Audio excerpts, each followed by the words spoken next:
What's the best platforming game on iOS? It's a question you've probably pondered time and time again, trying to figure out the right answer. Maybe you've got a shaman to try and figure it out for you, or read the secrets hidden in tea leaves in order to get some kind of answer.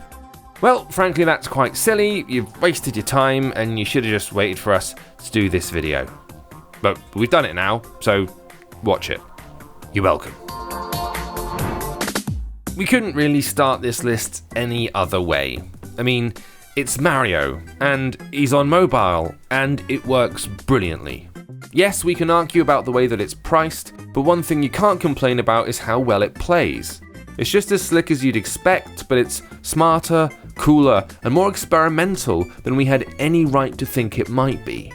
Going for the perfect runs and the black coins really is a challenge. And though some purists might have taken offense, there's some really ingenious stuff going on under the surface here. Here's a more recent addition to the App Store platforming canon. In ODDMAR, you play as a Viking, but not a very good Viking. So you need to go and prove to all the other Vikings that you are, in fact, an awesome Viking.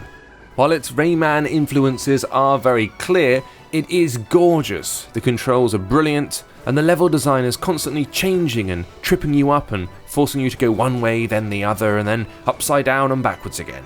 The boss set pieces are spectacular as well, and while it might not be the most original game, it's a beautiful amalgamation of everything that we love about platforming. So those first two platformers were full of bright colours and good vibes. Time for the polar opposite. Inside, the spiritual successor to Playdead's Limbo is grim and lonely and full of greys and sad blues. There are armed men chasing a small boy, and the things you need to do to escape are not nice.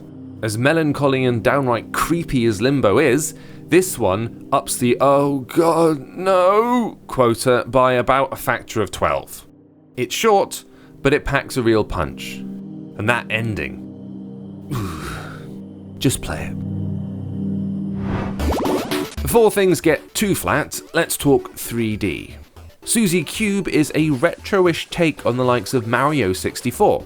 And while it might feel like a touchscreen is the worst possible control system to use for a 3D platformer, this one actually works really well. Like ODDMAR, this one wears its inspirations on its sleeve, from the elemental-themed levels to the physics platform puzzling and even the funny hats that give you special powers. The bosses are a bit weak, and of course it never reaches the heights of the game that it's emulating. But it's smart, charming, and it might well herald a new era of third-dimension bouncing on the App Store. And finally, you want challenge? You want guns in your shoes? You want to develop a lifelong hatred of stupid frickin' bats? Well, you've come to the right place. DOWNWELL is a platformer that's all about falling down a well. You need to kill stuff, get upgrades, try and stay alive. It is tough, it is brutal, and it's kind of fantastic. Bayonetta-style gun shoes keep you hovering in the air, creatures come at you from every angle, and you're gonna die all of the time. But when you've mastered the well-balanced and super simple control scheme, and you've got a really good run going, there are few platformers more exhilarating on mobile.